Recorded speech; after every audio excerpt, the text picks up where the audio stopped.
10 fragrances that I will always have in my collection.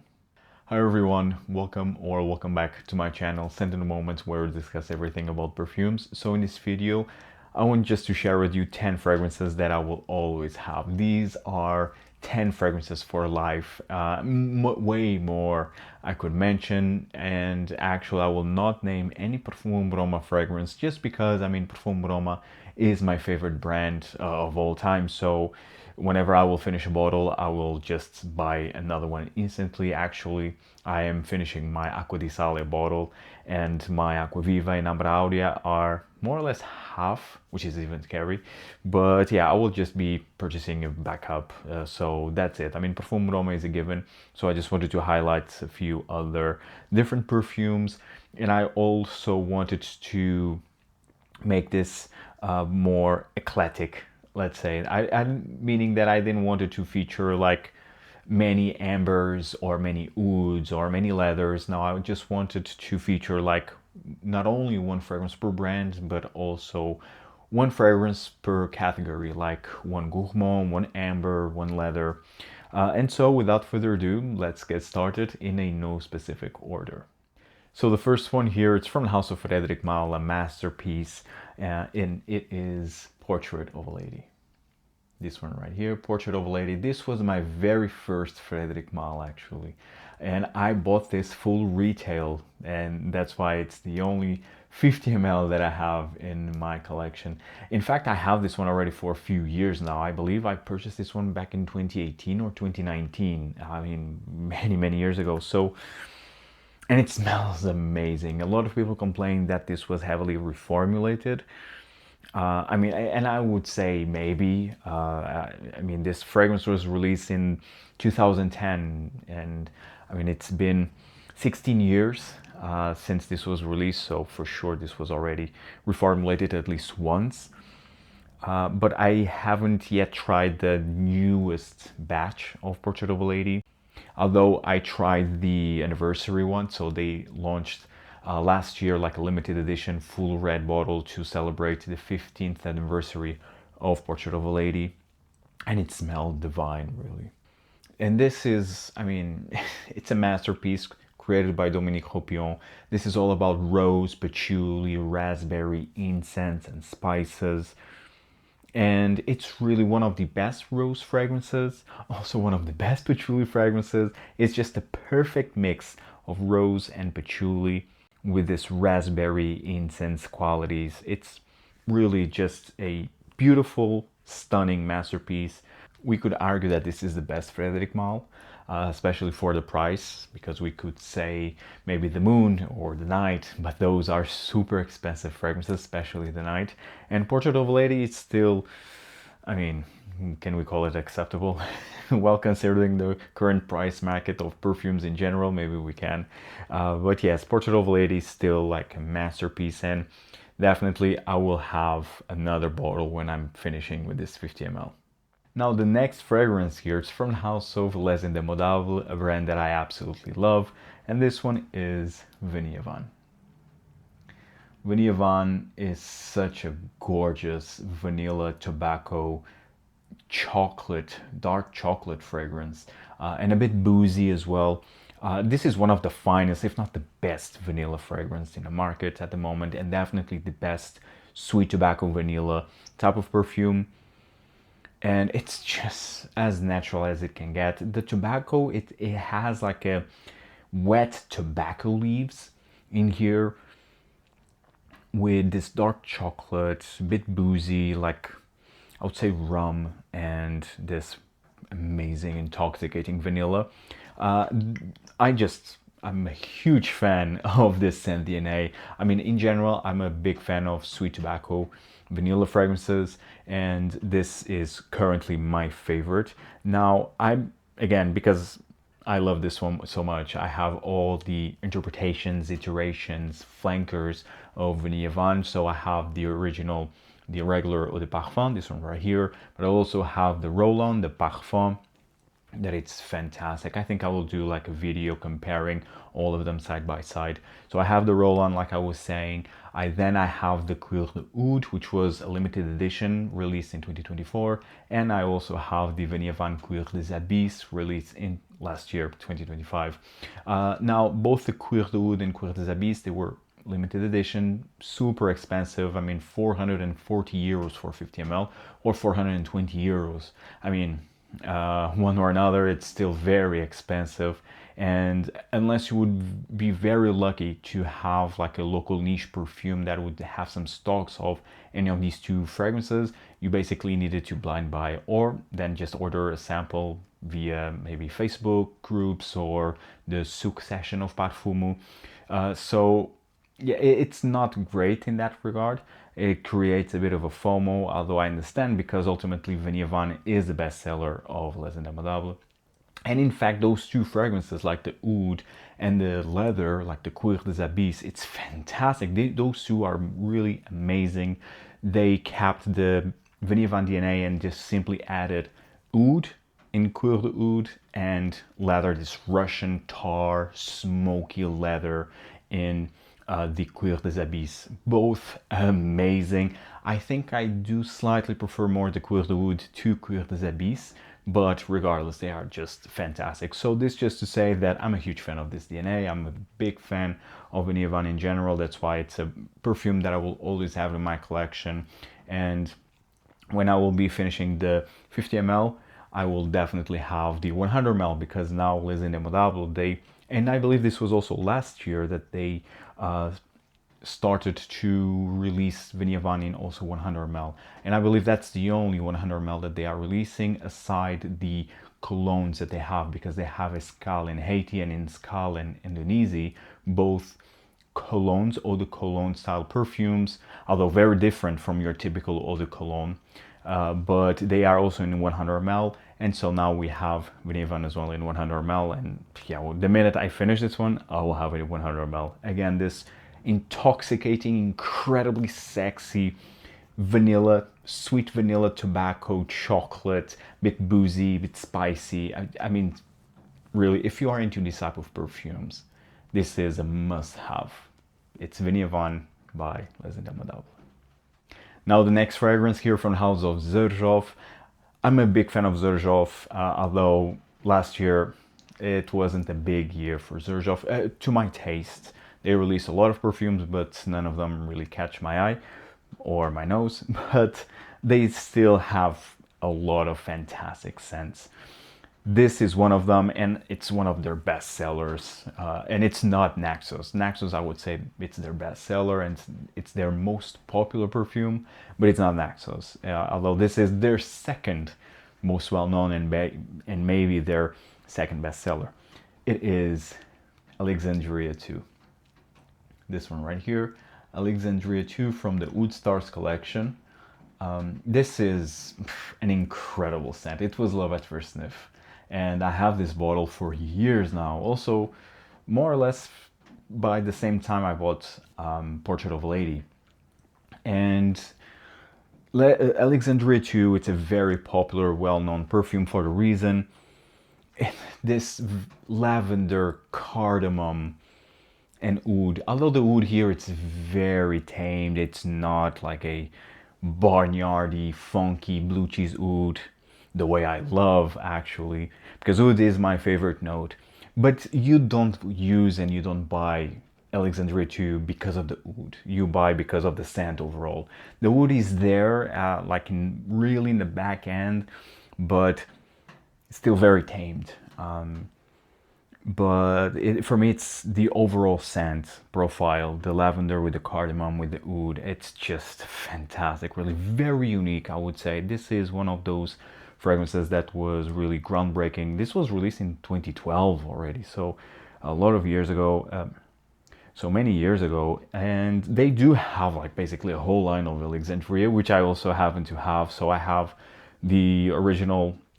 In fact, they had the Alexandria, the Soul Alexandria. The Alexandria II, like the name implies, came out after, but then I believe they discontinued the original the OG Alexandria, which I never tried actually. But so I have the two Alexandria 2. I have Alexandria 3, which is more focused on the rose. It's just basically the same scent, but more rose in there, which is gorgeous, so elegant. And I also have Alexandria Oriental, which is the one that has the best oud note. The Oriental version, it really has like this blue cheesy type of oud, natural smelling oud, and very intense. And if you want like the scent profile of Alexandria with let's say more proper oud, I think the Oriental is the one that you should go with. And I also have like a 15 ml like a medium bottle of the Alexandria Anniversary, which is fantastic as well, but it's basically Alexandria 2, just richer and fuller even. So yes, I have these iterations. I believe you also have another one that I'm missing, but yes, these are the main 4 Alexandria perfumes. Again, just like Vanille, I'm a big fan of this scent DNA. It's very posh, very chic in my view. It's a really luxurious Italian style type of fragrance that everyone should try at least once. Performance is fantastic. I would say that the Alexandria 3 is the one that it's the most tamed, but I think it's also, that's the goal. They intended to make that Alexandria 3 a bit more tame, a bit more elegant, a bit even more upscale because of the rose. Maybe I will also do a comparison video. I think I need to do a comparison video of the all Alexandrias from my collection, but yeah, Alexandria 2, it's one that I will always cherish. Now the next fragrance here is discontinued, unfortunately, but it's a fragrance that I will always cherish, and that's the point of this video. And I have this fragrance already for a few years now, and it's one of my masterpieces, absolute masterpieces. And yes, and for me, I consider it still, although I have a few more perfumes from the brand, but I consider this still to be the best from Puredistance, and the fragrance is Puredistance M. Puredistance M, created by Xerjoff.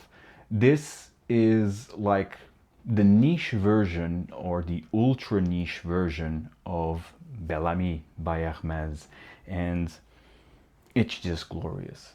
And to this day, I mean, if you compare Puredistance M with the current Bel Ami that is out there from Hermès, Puredistance M it's better. And I'm not a type of guy that cares about reformulations or vintage perfumery, but I have to say that Bel Ami, and I had the chance to try actually one of the previous formulations of Bel Ami, and yeah, there is a difference. There is a difference. And although Bel Ami in its current form still smells amazing, and it's way better than many of mainstream perfumes out there, but yeah, comparing with the vintage formulations and comparing with the Puredistance M, it pales in comparison, unfortunately. But what credit is due. I mean, Bel Ami came out first, so there's that. And I will definitely not mind to have like a previous, doesn't need to be the shaker bottle, but like the formulation after the shaker bottle, which was already reformulated by Jean-Claude Ellena. And it's like a transparent Hermès style bottle, actually, saying Bel Ami. So I would not mind to have that version. But coming back to Puredistance M, this is a masterpiece regardless. This is so spicy, smoky, leathery. In fact, I thought that this would be a bit challenging because of the spices. It can come across a bit too cumin, but on my skin this shines, like the cardamom, the spices, the leather, the smoky quality. It's a very elegant and mysterious fragrance, and this for me is just a masterpiece. And like I was saying, although I thought this would be a bit challenging for people around me, but no, actually I always received compliments wearing Puredistance M. This is an extrait de parfum, and I mean seriously, to this day I don't understand why they discontinued Puredistance M. They basically replaced Puredistance M with MV2Q, which was created by Antoine Lee. And although I have nothing but respect and admiration for Antoine Lee, that pales in comparison. I mean, it's not even pale in comparison. It's just like a completely different scent. It's a tar, smoky, dry leather. Smells good for sure, but it's not M. It's not M. M is superior. And I would not mind to have the MV2Q, but I mean the name itself, it's it's a bit odd, but still it's not the same. And for me, M, it's M. Just really my favorite, and it's in fact my favorite leather fragrance, and it's been for many years, although sometimes I tend to prefer Cuir de Russie by Chanel. I have the Eau de Parfum. Other times I slightly prefer like another leather, but like Cuir d'Ange is one also by Hermès. So it's really a fight between these three in the end. And I love Bellamy Vetiver actually, but mostly it's between Puredistance M, Cuir d'Ange from Hermès, from their Hermès Essence collection, and Cuir de Russie. I mean, these three are my really top leather perfumes. All very different from each other. But yes, Puredistance M, I mean, if you can, check this one out. It's really a masterpiece of a fragrance. The next fragrance here from the house of Amouage, another brand that I love, although these last years haven't been great for Amouage, at least to my personal experience and my personal taste. I'm a big fan of Amouage. I have way over 20 fragrances. I mean 25, 26 perfumes from Amouage. And although I like a few fragrances from the new direction, from Renaud Salmon direction, but most of them are just okay. Their Essence collection, it's okay. I mean, I like them, but not enough to have like even a full bottle. I also liked Decision. I liked Timber, these two released last year. But again, nothing wow, nothing that would drive me to immediately buy a bottle or call them even masterpieces or whatever. So it's been a very hit and miss for me, but still I still appreciate the brand, and I'm still curious to see what they will be releasing. And one thing that I really can thank to Renaud Salmon is really their exceptional Extrait collection. And I mean, Jubilation 40, Epic 56, and this one, Interlude 53. These three are just masterpieces. And also Reflection 45. But I mean, just the presentation, the bottle itself is a work of art. It's just so nice to see, to look at really. And I mean, I have the original Interlude, and I'm a big fan of Interlude in general. I have Interlude, oh my god, it smells so good. I have Interlude already for many years as well. And I don't have the vintage formulation. I have like the in-between formulation, and the difference is basically that the original Interlude, it had a stronger oregano note in the opening that could be a bit harsh, piercing. For me it was just okay. Actually it added more complexity and uniqueness to the scent. This one doesn't have that oregano as intense, or if at all. It's more rounded, but still very powerful and rich. Overall, I'm a big fan of the Interlude DNA. It has this campfire, smoky, dark, resinous oud type of scent that I just adore. It was really one of my first Amouage perfumes that it was love at first sniff actually.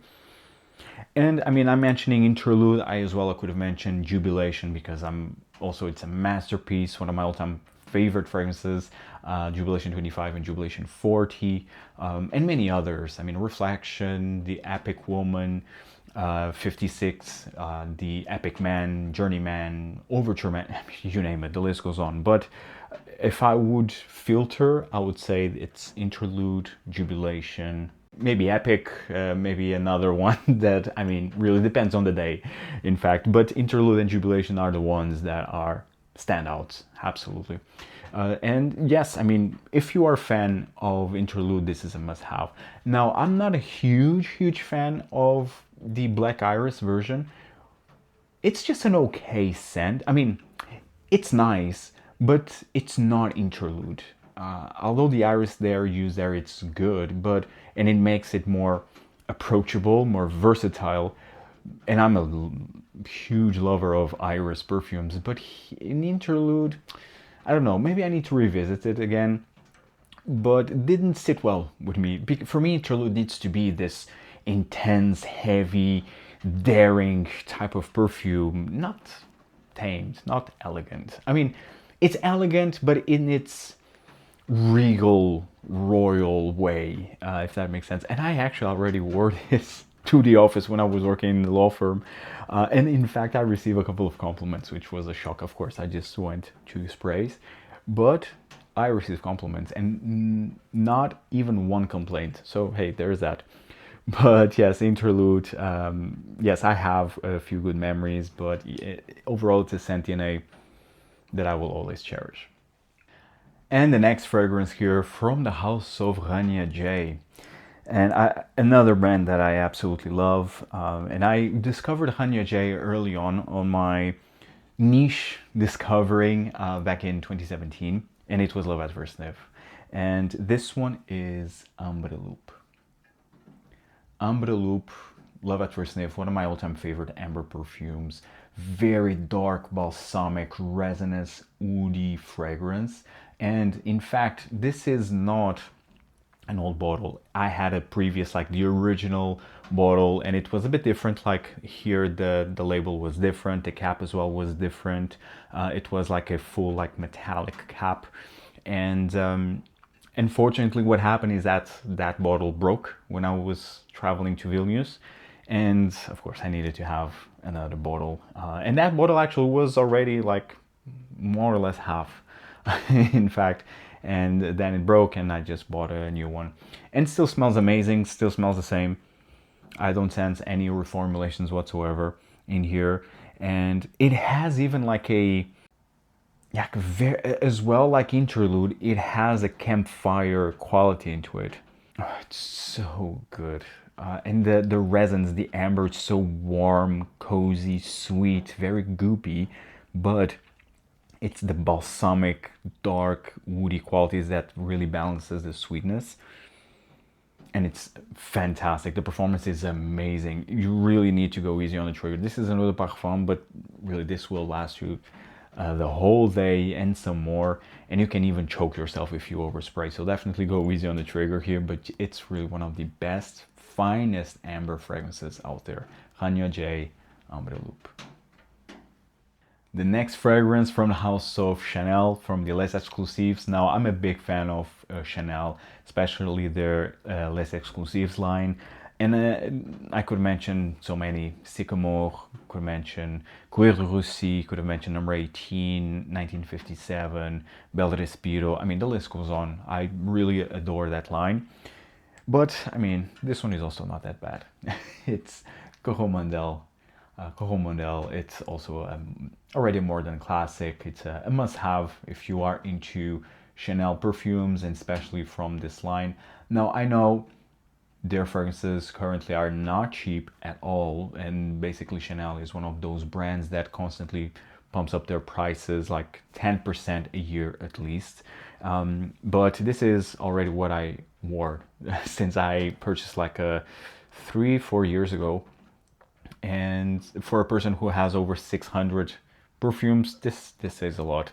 This is a patchouli fragrance. This is a white chocolate aldehydic patchouli fragrance that it's to die for. I really adore this one. It's so sensual, such a unique patchouli fragrance. Although people compare this with Serge Luton's Borneo 1840, 19...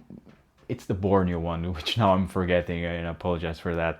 But Serge Luton has their Borneo perfume that it's more or less similar to Coromandel. But Coromandel, it has that aldehydes, it has that fizzy elegance that is very typical from Chanel. But it's so good, really. So sensual, cozy at the same time. This is perfect for date nights, or even for upscale events. It's just a stunning, stunning perfume. This is not your earthy Italian style type of patchouli. No, this is a more creamy, slightly, very ever so slightly earthy, but you have here the white chocolate that really adds this creaminess, sweet creaminess, and the aldehydes that gives this sparkly, fizzy, champagne almost quality to the fragrance to add an extra layer of elegance. Highly advise for you to try this one. Coromandel, one of the best from Chanel, from this line specifically. Next fragrance from the house of Hermès, from their Hermès Essence collection. This one is Ambre Narguile. I would say that this is my favorite today. This is my favorite from this line, but I'm also a massive fan of Cuir d'Ange and Violette Violinka, and also Poivre Samarcande, although I still don't have a full bottle of that one. But for now, Ambre Narguile, I mean, I've been wearing this one a lot. Well, it was the holiday season. I wore this one quite a few times, and for me, it's the best time to wear Ambre Narguile, really. And even in the winter, as we are right now, it's so cozy, and it's just so. It's not like, it's a gourmand, but it's not like a very sweet, goopy, basic gourmand. This was created by Jean-Claude Ellena back in 2005, and Jean-Claude Ellena has this way of creating perfumes that all of his fragrances are transparent. All of them have a transparency quality into them, and this is not the exception, but he manages to make this also very edible. It has a cinnamon bun type of feel into it, a bit ambery, a bit vanillic, but everything's so well done, so smooth, so crystal clear almost. Nothing is too sugary, too sweet. It's just done to perfection.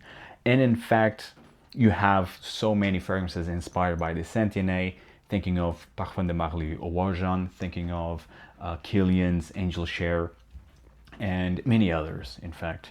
But I still do prefer, and although I have the Parfum de Marly or Wajan, which I purchased many years ago, but I still prefer Ambre Narguile. It's just another level. Yeah, and it's one that I will always have in my collection. And in fact, it's one fragrance, just for you to know, it's a fragrance that I always loved from the moment I tried it. But of course, back then I just had the chance to purchase the Wajan because it was cheaper in the online discounters. And then just many years after, I mean, I have this one since what, 3 years ago, max. And yeah, it was a massive win. So yes, I'm really happy to have Ambre Narguile, and it's one that I will always cherish and I will always have in my collection. Now the next fragrance here is from House of Tom Ford, also a brand that I love. Many I could have mentioned, but I will mention this one, Black Orchid, a masterpiece. Black Orchid, just a revolutionary, groundbreaking release. This was released in 2006, way before the Private Blend, that Private Blend was released in 2007. And Black Orchid is niche before niche was a thing, is exclusive. It smelled like an exclusive fragrance before exclusive was even in the perfume dictionary. And this is a dark black truffle, spicy, incensey, heavy patchouli, narcotic, mysterious, very avant-garde, and this is such a unique Sentier. It's like unmistakable. The minute you smell Black Orchid, it's Black Orchid, and you can't really deny how good it is, really. Even if you're not a fan of the Sentier, but you really just appreciate how good the fragrance is and how groundbreaking it was when it was first released. And I have also all versions of Black Orchid. So I have the Eau de Parfum, I have the Parfum, and the more recent version, which is the Black Orchid Reserve. Now I don't have the Eau de Toilette. it was my least favorite, and in fact it's also discontinued, the Eau de Toilette version of Black Orchid. But aside that one, I have the other three, I have the three of them, Eau de Parfum, Parfum, and the Reserve. Both a bit different from each other. I would say that the Parfum is the one that it's more boozy and maybe a bit more approachable. The Reserve is the one that it's, I would say, more close to Eau de Parfum version, to this Eau de Parfum version, but a bit richer, slightly richer. And this is the most balanced of the three. I think it's the best way to compare them, but as well, let me know in the comments down below if you would like to have like a video dedicated to Black Orchid. Yeah, it's so good. Spices, truffles, patchouli, incense. Oh, just wonderful, really. Check this one out. This is a must try, at least. Black Orchid Eau de Parfum by Tom Ford. And last but by no means least, and funny enough, this fragrance was not love at first sniff when I tried it. This is from the house of Guerlain, from their La Relamatière line. It is Iris Torrefie. And I tried this when it was first released in 2019, if I'm not mistaken. It was back then still in the 75 ml bottle.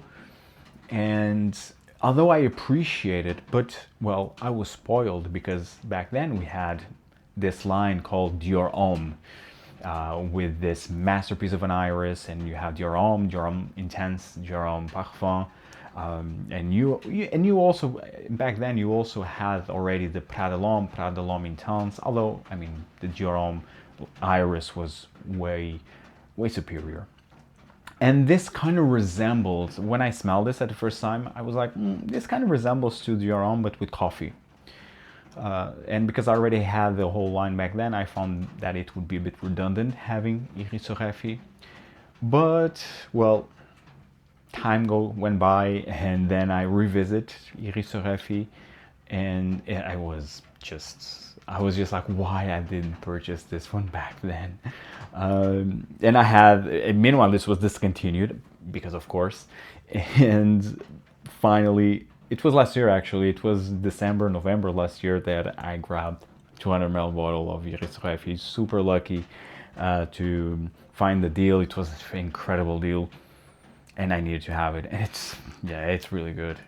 It's really this powdery, makeup-y. It has a texture, this iris, with coffee and a hint of vanilla in here. It's just so good. It's so elegant, so effortless, really.